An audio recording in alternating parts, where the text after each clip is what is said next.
10,500 in Charles Koch Arena. That number will be repeated throughout the season. A very interesting season unfolding for Wichita State on a lot of national radars right now. Words like unbeaten being attached to them, which of course hasn't been done in a regular season since St. Joseph's did it a few years ago. Actually lost in their conference tournament before reaching the Final Four. Over the last 3 years, this is one of the best road teams in the country, along with Kansas University. On top of that, this team doesn't lose at home. Only 3 losses at home since the 2011-2012 season. So this team obviously has found an identity. Pretty good start for the Eagles. Ingram with a 3-pointer and one. Foul went against Takale Cotton. And Ingram, who missed 4 free throws in the first half, buries this one. That's a pretty good start, cutting the deficit from 16 to 12 in one trip down. Well, they're going to come out in the man, as you can see. They got to find a way to stop the Shockers defensively in the man-to-man. They're going to have to communicate, contain the dribble.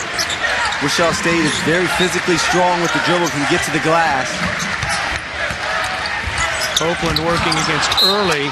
Lee had a nice look for Darius Carter, last touched by Central. 12 seconds to shoot now for Wichita State.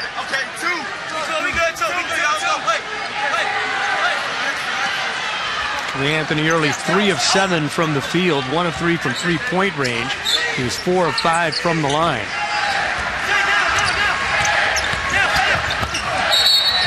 And a kick by NC Central. 6 seconds to shoot now for Wichita State. It's been a disjointed first possession for Greg Marshall's squad.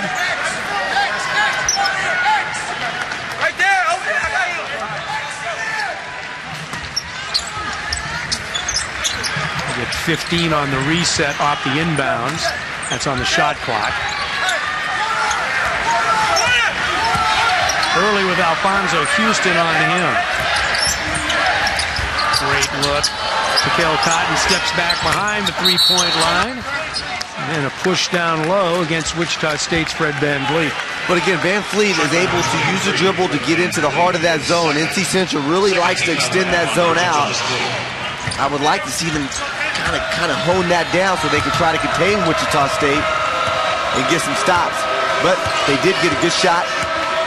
A deep 3 by Takale Cotton. See if they can get back-to-back buckets. Good look down low, and that's a goaltend against Lee Anthony Early. First 6 points of the second half to the visitors. Yeah, Jay Copeland rocks Wichita State with a high screen, which left a wide open avenue to the basket. NC Central not giving up. Good look down low. And Clee with the pin against the backboard.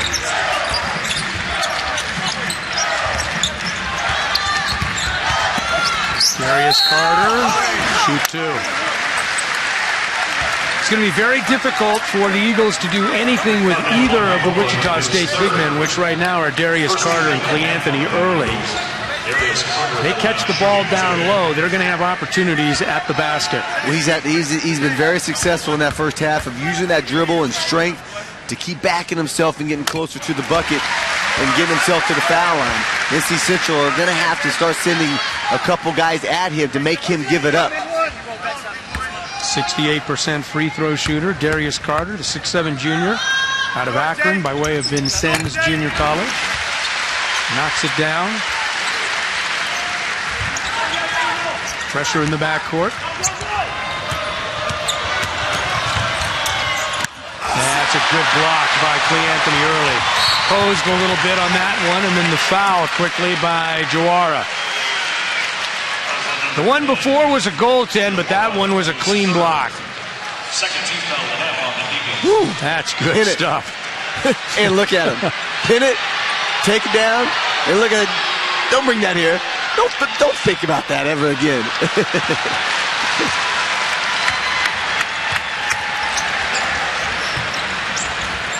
That was priceless.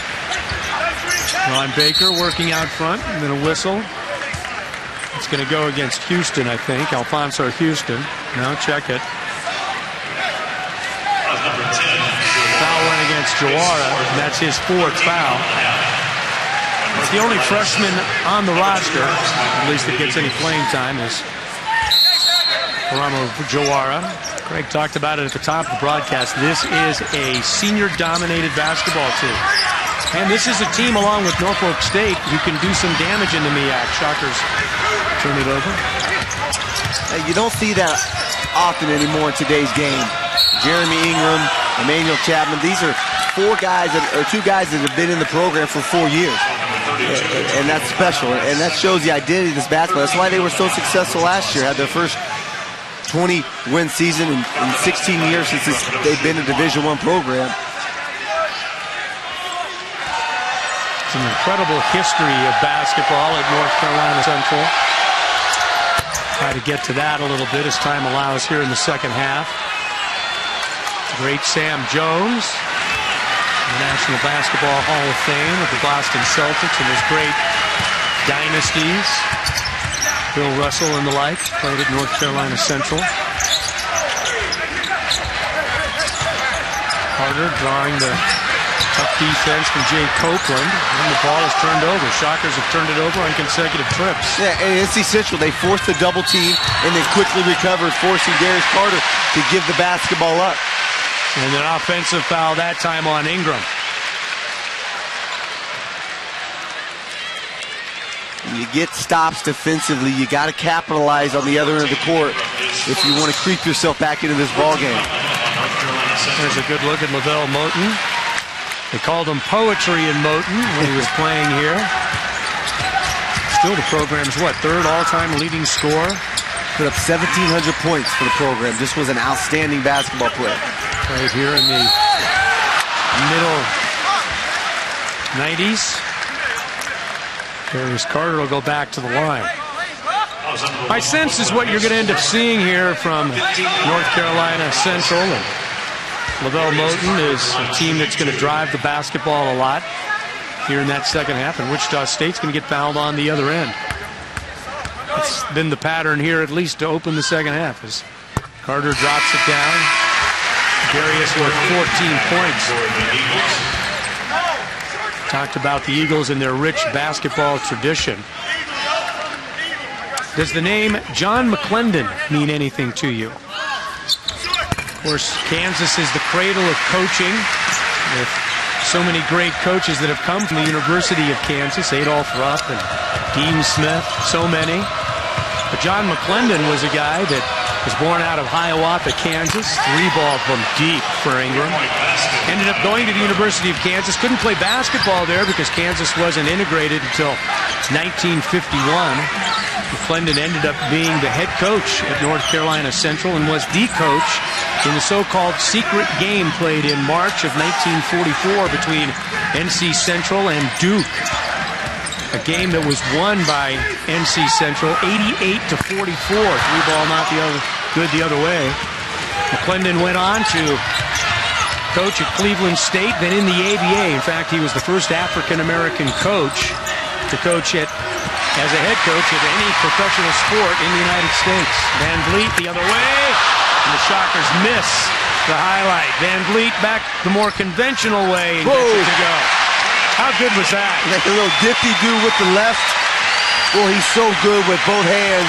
I'll tell you what, NC Central was starting to get a rhythm. They got a couple stops, but they could not capitalize on the offensive end, and Fred Van Vliet was a catalyst of that, getting the steal on one end, and then the okey-doke layup, whatever you want to call it, on the other end.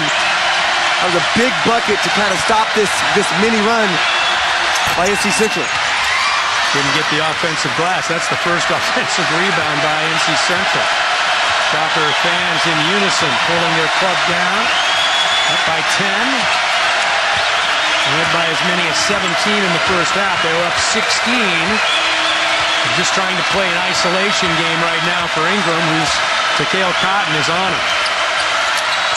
Tried to run a back door. Houston. Against Takale Cotton. And LeBron Baker pulls it down, and then the foul by Jordan Parks. Conversation ensuing between LaVelle Moton and the officiating crew.